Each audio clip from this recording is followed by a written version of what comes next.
First of all, Laura, thank you very much for coming on the show today. I know you're an extremely busy woman with everything you're doing, and I really appreciate your time. So I want to give you a platform to tell us about your work and about your fascinating life.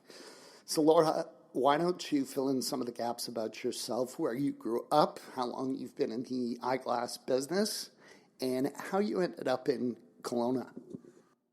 Well, Luke, thank you so much for having me. I appreciate that.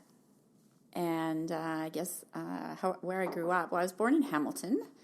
Lived there till my parents decided to move to Alberta when I was about 7. And so I basically grew up in Calgary, did all my schooling in University of Calgary and all that good stuff. And I have only been in the eyeglass business for about 10 years. Yeah, I started out in a little bit in Alberta, and then, with the draw to Kelowna, it's so beautiful here, and, with the people and the wine and the food and the views and the lifestyle, it drew us here, so we just packed up and moved. When was that? We moved in May 2000, and so you got me on the facts. I'm stuck on the facts. I've been here 7 years, so when was that? 2011. 2011? Does that sound right? Yeah, probably. Okay. Somewhere about there. How did you come up with the name Wink Eyewear? It's a cool name. Well, I don't know. It's just something that kind of popped up. I like that it's Wink and then the letter I, not the word I. I was all like, hey, what about iPads and iPhones? We should just put I. Anyway, it just kind of stuck. I had a guy do up some logos, and I passed it around to all my friends, and that's kind of the one that everybody said was a cool name. So we went with it. Do you remember when you first realized that you were going to be in the eyeglasses business? Well, I don't. I think it was more of a gradual realization, kind of like punctuated by events from employers, which made me realize I wasn't going to be happy working for someone else. When we moved here, I had a job at a kind of a 2-for-1, and I wore my very favorite boots. They're like flat, and I, had a nice pair of dress pants tucked into them, and my boss pulled me into the back and told me I looked like a $2 hooker. Oh, my God. And I was like, my God, my boots are nicer than anything in this store, so I don't think I'm going to be happy working here. So that didn't last very long. I think I made 3 weeks at that place, and then I got another job in another optical place, which was much better, but I didn't enjoy selling the mass-marketed, prefabbed, everything looks the same kind of frames, and also I had to do a lot more than just be an optician there, and I just wanted to be an optician. Like, I just love the fashion, and I love the glasses, and I didn't want to have to do all the other stuff that they actually preferred that I would be doing, and so I just quit. And I went home, and I said to my husband, so, would you be okay if I opened up my own store? And if it doesn't make it, are you okay living in a cardboard box in the park? He's like, hey, as long as it's with you. And I went, okay, I'm going to do it. So then it kind of started. So you've got a really cool Instagram page, and you traveled to New York to find your frames. Is that true? Tell us a bit about that. How did you get to go to New York? Like, where did you first hear that that's the place to go? And tell us about some of your trips.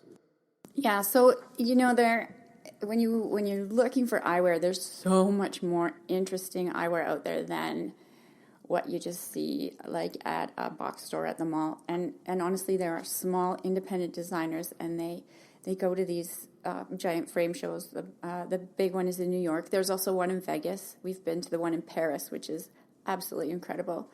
And this September, we're going to a newish one of just small independent businesses, and it's in Florence. And so you find the people there that actually just make eyewear. Like, they make it and they manufacture it, they feed their families, they support their communities. They're not just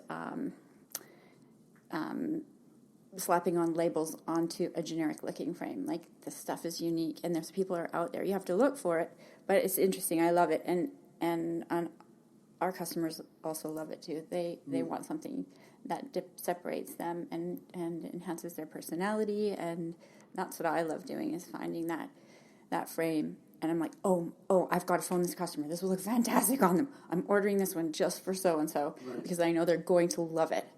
And yeah, I think like 80% of the time I'm right. Right. So it's worked out, yeah. And then what we do with Instagram and Facebook, we started very small, and we didn't have a large budget. Everything went into the store and the product and the renovations, and so we didn't have a lot of money to spend on marketing. So we just started taking pictures of frames like on a chair or on a table, and it was boring and nobody engaged. And so my husband, with his phone, he just started taking pictures of frames on me, and then we got more engagement. And gradually we go out now, we do shoots, we go to different places, we play in our own backyard, we go on wine tours, we always bring frames, we shoot them in fun places, and we support other people with small businesses. We tag them that here we are at this place wearing this frame, and we do something fun. We have different outfits. Like, it's become quite a fun thing. It's a lot of work, but people seem to like it, and it kind of branded us as local and authentic. And we don't have to pay for content that's like stock photos. We just use ourselves, our friends, and my husband shoots everything on his phone. So if you go to a show in New York or Italy and you see a set of frames and you think that's going to be awesome for one of my clients, do you just buy it on the spot, or will you take a picture of it and send it to them? Actually, I do both. But if it's just really that great and they don't like it, I know someone else will probably buy it, and that's usually what ends up happening. So the stuff you see at the shows, a lot of it is prototypes, and you have to place an order, and you have to wait 6 months to get it before it is actually available. So it's the new stuff, it's the up and coming, where things are going, and so you just kind of have to. I just go with my gut. You know what? I know what looks good on people and what shapes. I'm curious. Can you order like one off of a frame, or is there a minimum order? Do you have to order like 100 or 10 or? Most designers, they want you to represent their collection. Right. So I find with the smaller ones, they're much more forgiving. They'll let you order a dozen, which is manageable. If you go with some of the giant, well-known names, you have to order like 50 or 60, minimums of 45. And like, we just don't have a lot of room. We're really small. So we like to showcase designers' collections. We like to give them a fair shot to show people what they have and the colors available. Right. But we still are lucky enough that we don't have to do giant minimums. Generally not one. One is just... Yeah, that's not enough. But a dozen is good. Like, we're happy with that. You do a lot of volunteer work with Red Dress and Swinging with the Stars. What are they? How did you get involved? And what are you trying to accomplish with those? Well, I think, again, it comes back to supporting your community and supporting other small businesses and other causes that are close to my heart. The Red Dress event is run by the Heart and Stroke Foundation, and we actually I think it was the first year or second year I was involved, I got to model in it. So did Stephen, because if you know someone you love that has been affected by a heart and stroke event, then you have a bit of a story to tell, and you get to be this year. The year we did it, we were both models, and we were showcasing clothing, all red clothing, which was great, from smaller places and around Kelowna. I did it at that time for my granddad, who had passed away at 60 from a massive heart attack. That was a long time ago, and there was nothing really he could be helped with. So since then, the research and the advancements made by supporting that cause have come full circle, and they have saved my father's life, who has an abdominal aortic aneurysm, which is like a seriously big deal, and they went in there right away and they fixed him up, and he also has, he's got a pacemaker, and so those things wouldn't have been available, and my dad wouldn't be here today if it wasn't for that. So it gives me goosebumps to know that you can give back, and the other thing with doing that and being part of your community and giving back is you get your name out there. And it's not just blatant, boring advertising and being marketed to. You know what? We just love doing that kind of stuff. Mm-hmm. And then same this year with Swinging with the Stars. Stephen and I were asked to dance as a couple. How did that go? Oh, my goodness. Well, ended up being the only, I think, married couple. Everybody else got paired with a professional dancer or had dance experience, and we just were this older couple, and we did disco, and we had fun with it. We were a bit outrageous, and we tried really hard, and we got in good-ish shape, and we danced to disco medley, and we did that. And the reason we really wanted to do it was because we think hospice is such a great community experience for people that are dying, and they don't, it's free, and you can go there, and they are so wonderful there.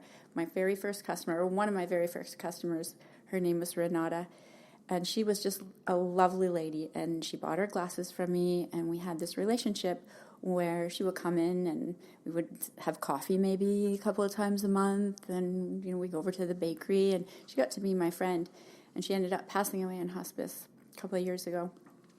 And I thought, well, when I went there to visit her, I really opened my eyes to what they do there, and how happy she was there. I mean, this was a woman who had, children to support her and a beautiful home, and she wanted to be in hospice. And so it just goes to show you what a great job they're doing, and that she was comfortable enough to spend the last days of her life there. So we did. We danced this year, and all together as a group of people who danced. We weren't the only ones. There was teams and other couples, so there was, I think, 8 of us all together. We raised, I think, like $270,000 for hospice. Yeah, it's such a great feeling, right, to be part of that. You do this every year, both of them? No. Well, the red dress event and the dancing bit, I don't think they want us back year after year. They want some fresh meat there. So we do support them. Like, we'll donate things to the silent auctions, and we will help out in any way we can. Right. Whatever they need. And we do go to the events, and we still support them. But to be involved intimately, like in the production of it, that's kind of a one-off. I'm a big fan of personal transformation stories. And if you're comfortable sharing something from your past that if someone were to just meet you today, they would be kind of surprised because you're so different. Your way of thinking or your way of acting is very different. Do you have any stories like that you're comfortable sharing?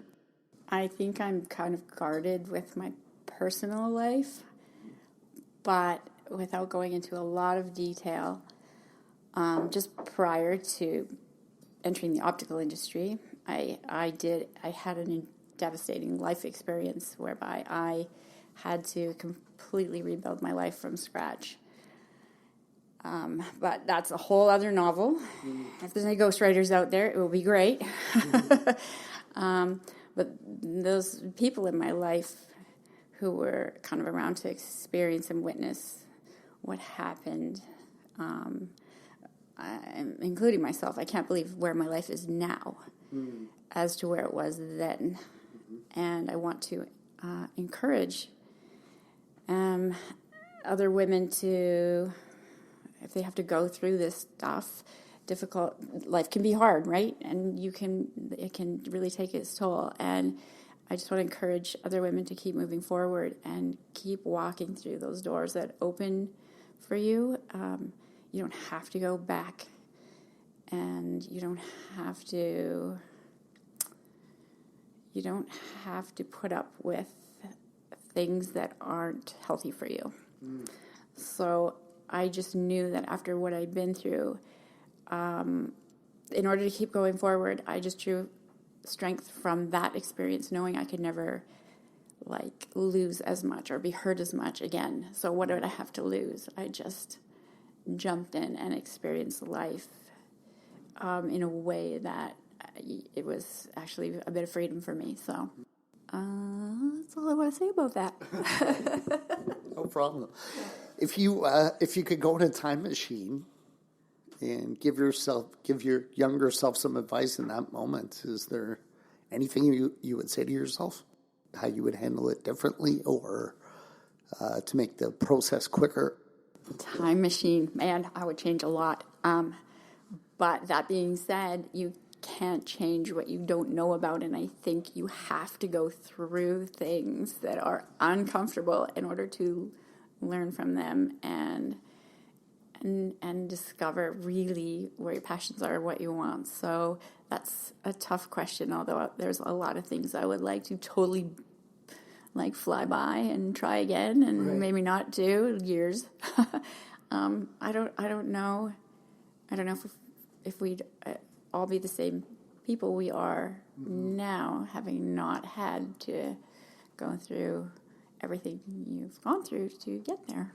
So you run a very successful retail operation. Could you tell us about your location, where it is, and has it always been smooth sailing since you've run this, or have you had any setbacks along the way? We are in Kelowna, beautiful Kelowna, British Columbia, Canada. We are in a little strip mall in the Mission, Lower Mission area. It's the Mission Park Mall. We're not even in the main part of that strip mall. We're like kind of off to the side between the banks. But it's worked out really well. We have only about 500 square feet, so we're really small. And initially, when you start going into business, you're like, okay, our rent is not cheap, and you got to pay it for 5 years and sign a lease. So we went as big as we could without, being able to. We still have to contain our expenses. So, so that's where we are. Has it always been smooth sailing? I kind of hit the ground running. I think when I opened up, it was something new. No, there wasn't another place like it. I remember the first hiccup was I had a lady come in. She's a little old lady. She bought these glasses, put her down payment on, and then she came back. And she was really, really angry at me because she didn't realize that they cost so much. Well, it turned out she had like serious dementia, and I didn't. It was really hard to deal with this customer, and I felt terrible. Like she made me feel like I was taking advantage of her, but she knew full well what was happening, and I thought, oh my God, this is like my first customer. What's it going to be like 5 years from now? But it was just a one-off. It all worked out in the end, and it's just, you have to deal with people as they come in, but most of my customers are amazing. I'm so thankful for them. They've been so supportive, and I've been blown away by just how great my clients are. Like, they're fantastic. Awesome. I wouldn't be in business without them, so. Is that what you would say that you love most about the business, is dealing with the people and your clients? Absolutely. Well, that and shopping. Like, I love shopping for new frames. I love seeing the new styles, and I get really excited about things that are just new that I haven't seen. Once you've been in it for a while, you've kind of seen almost everything, but then all of a sudden you'll find a designer who's done something like you've never seen, and it's exciting. Uh-huh. And that's when I'll pick up another line and we'll just run with it. Do you change your own eyeglasses? How often? Oh boy, I have a lot of glasses. I have a pair pretty much to go with every outfit, so awesome. I change them a lot. Sometimes more than once a day I'll change them just because I feel like it. Is there anything about your business that you find to be a challenge or a little bit frustrating? I mean, I love my job. I love what I do, but there's certain aspects of it that I'm not crazy about. Is there anything like that? Sometimes it's in general, like the lab work in that is pretty good and goes quite well, but you'll get the occasional job from the lab that'll come back and there'll be something wrong with it. So you send it back and then they'll send it back to you. And it's just like they're not looking at it because they're not checking to make sure it's exactly right. And that's the other thing. I do. So when the glasses come in, I will check them for everything. And if they're not perfect, you're buying something new. You don't want to have a little flaw or a little, your prescription has to be bang on. I don't accept like almost there. Like it has to be right. And then I have to send it back. And then that part is really frustrating. It doesn't happen often, I think, because they know that it'll be sent back. So they probably have to double check, triple check.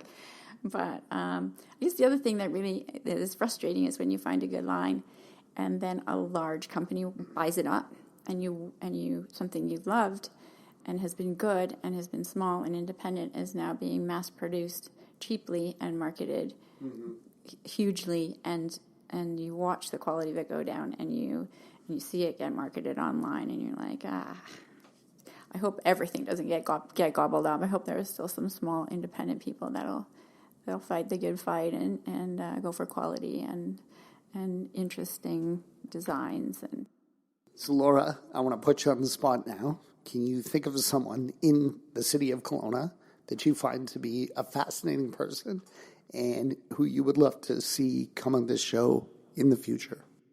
Well, there are no shortage of people like that out there, for sure. I know lots of them.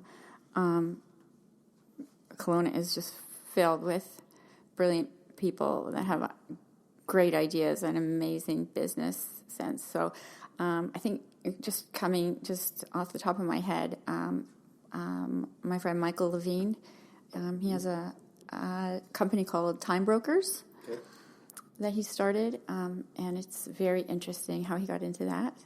He also does a lot for the community. And my friend Lisa Jensen, who owns a 10 Spot. If someone wants to follow you on Instagram, or if they want to come and see you at your shop, tell us how they can find you. Awesome. We'd love to see you. We're at number 7605 KLO Road, which is kind of on the corner of Lakeshore and KLO. Our hours are 9:30 to 5:30, Monday to Friday, but we do take appointments. If people can only make it in on Saturday, I'm happy to go in. I just don't want to be there all day because I live in Kelowna and I like my weekends. So generally people are pretty patient about that, and they understand. And you know what? I don't mind coming in for an hour or two. So our Instagram and our Facebook and Twitter are all the same, just at Wink Eyewear. It's WINK and then just the letter I, WEAR. Thank you very much, Laura. I feel like I've learned something today, and we certainly got to know you a little bit better on a personal level. So I want to thank you for your time today and for coming on the show. Thank you for having me. It's been a pleasure.